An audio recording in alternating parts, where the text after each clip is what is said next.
Welcome. We are following this book. Just today, we are going to discuss learning objective 3, explain the steps in accounting cycle and how to prepare correcting entries. Just explain the steps in accounting cycle and how to prepare correcting entries. Just this is learning objective 3. Under this, we have 3 sub sections. Summary of the accounting cycle, reversing entries and correcting entries. Just today, we will discuss on these 3 subtopic. So number 1, explain the steps in accounting cycle and how to prepare correcting entries. So now explain the accounting cycle. Actually, this is the accounting cycle. In our accounting cycle, we have uh,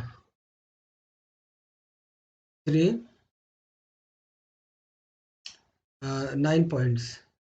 Number 1, analyze business transaction. This is first steps. This is second step, analyze the transactions. Third step, post to ledger accounts. Fourth step, prepare a trial balance.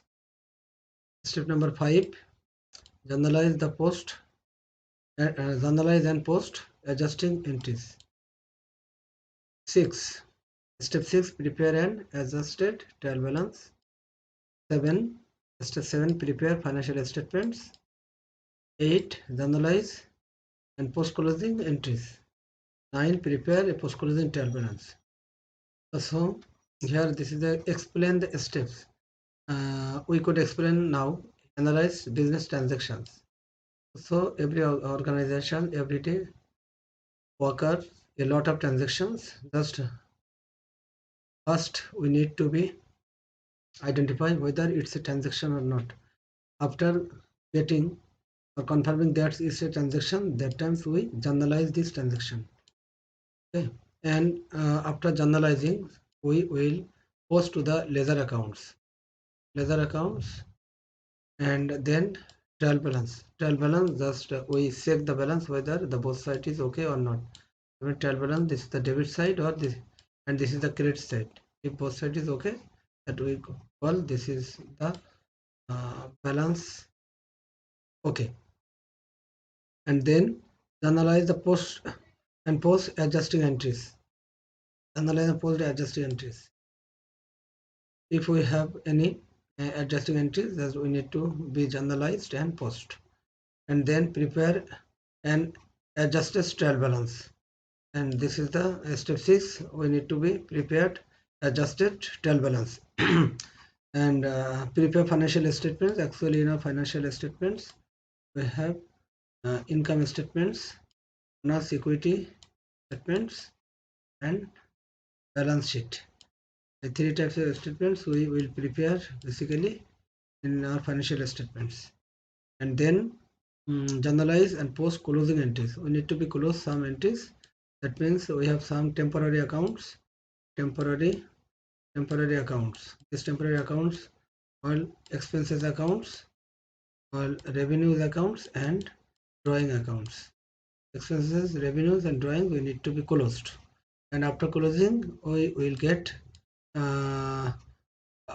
asset accounts, liability accounts and capital account. These 3 accounts we call, this is after checking these 3 accounts we prepare the post closing trial balance. Okay. So I think everybody is clear here. Next, correcting entries and avoidable step. An avoidable step, unnecessary if accounts records are free of errors. If we have found that the accounting records are free of errors, that times we do not need to prepare the correcting entries. Number 2, made whenever an error is discovered. If we find any errors or discovered an error, that times we need these correcting entries.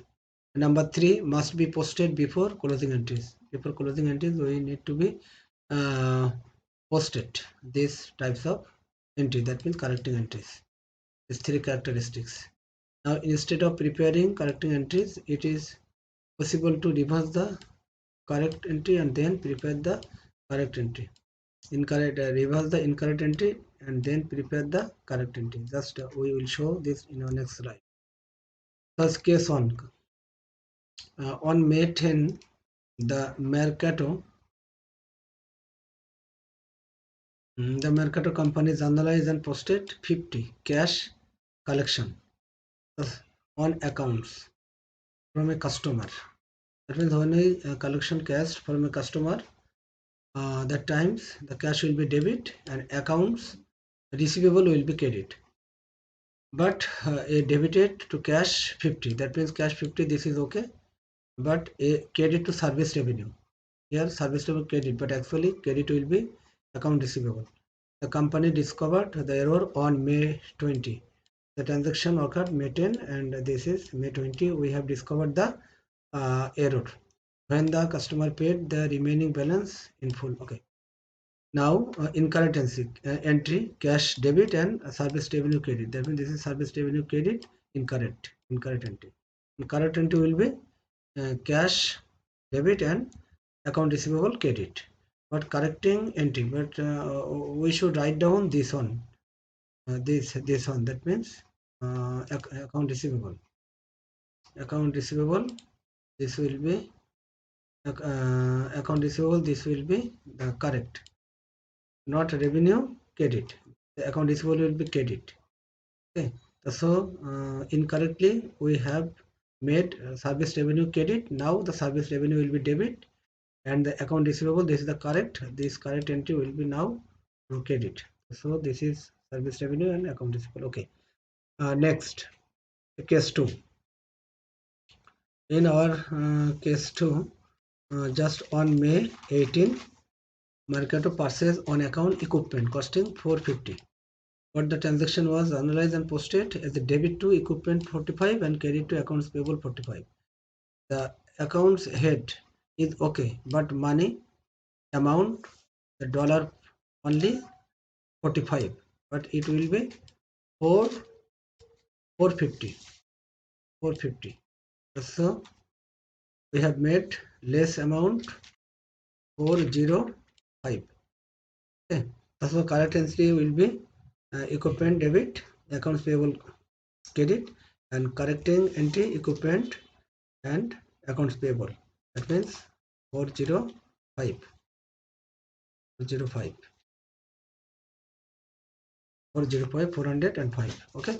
I think everybody is clear.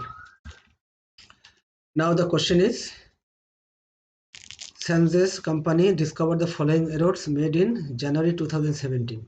Payment of salaries and wages expense 600 was debited to supplies and credited to cash, both 600. That means payment salaries and wages expense. Actually we know that when we pay salaries and expense, that time the salaries and expense will be debit and cash will be credit.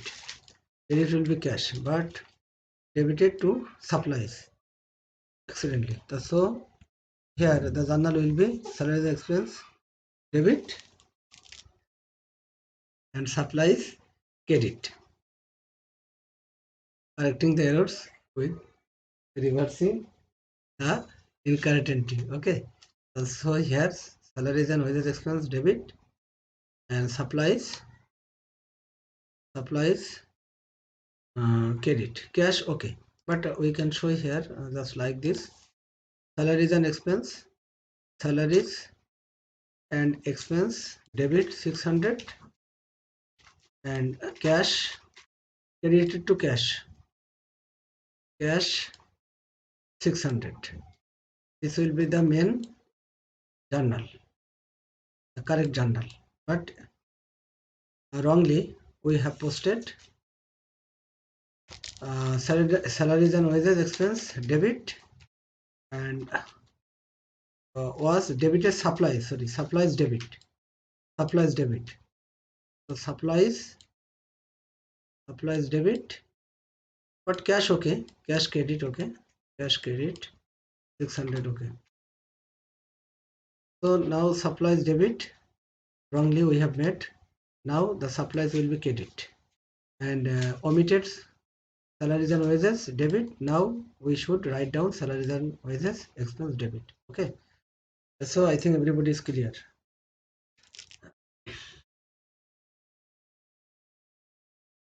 Now second, correcting entries. Collection 3000, from a client on account was debited to cash 200 and credited to service revenue 200. Actually collection 3000 or client, the journal will be cash debit 3000 and down receivable credit 3000. This is correct journal, but actually here wrongly we have made debited cash 200. That means cash 3000, but this is correct, but wrongly cash only 200 debit, debit 200 and service revenue 200, service revenue 200. This is the wrong journal. Service revenue 200 credit. So now the correcting entry will be service revenue 200. Because of service revenue, this is debit. Service revenue, only service revenue, this is credit, wrong posted. Now it will be debit, that means correcting. Debit credit 0 and cash only 200, but cash would be 3000. Now the rest amount 2800 cash will be debit. Actually account receivable credit, this is account receivable credit. This is the correct entry. Correct the errors without reversing the incorrect entry, but without reversing, just this is the correct the error we put correct here. Service revenue, cash and account receivable. And this two is explanation. This one and this one is explanation to is this solution. Number 3, the purchase of supplies on account 6860 was debited to supplies 680 and credited to accounts payable 680. Actually, when we purchase supplies or anything on account, that times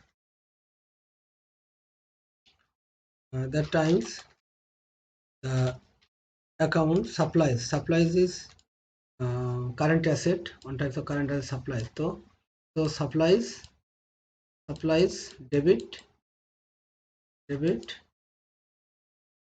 860 and credited account payable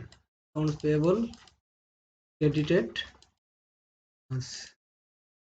680 and also supply 680, not 860, 680. In both places just we have written down 180 taka less. So now we should write down only this figure. Actually 680, actually already we have written down 680. Now we need to be write down only 180. So 680 and 180, total amount will be 860. This is the correct amount. Okay, so I think everybody is clear here. Now next lecture 1, identify the section of a classified balance sheet. In our classified balance sheet we have a lot of sections. Section current asset, long-term investments, property, plant and equipment, intangible assets, current liabilities, long-term liabilities and owner's equity. Just on this point we will discuss on next lecture. So that's all. Thanks to everyone.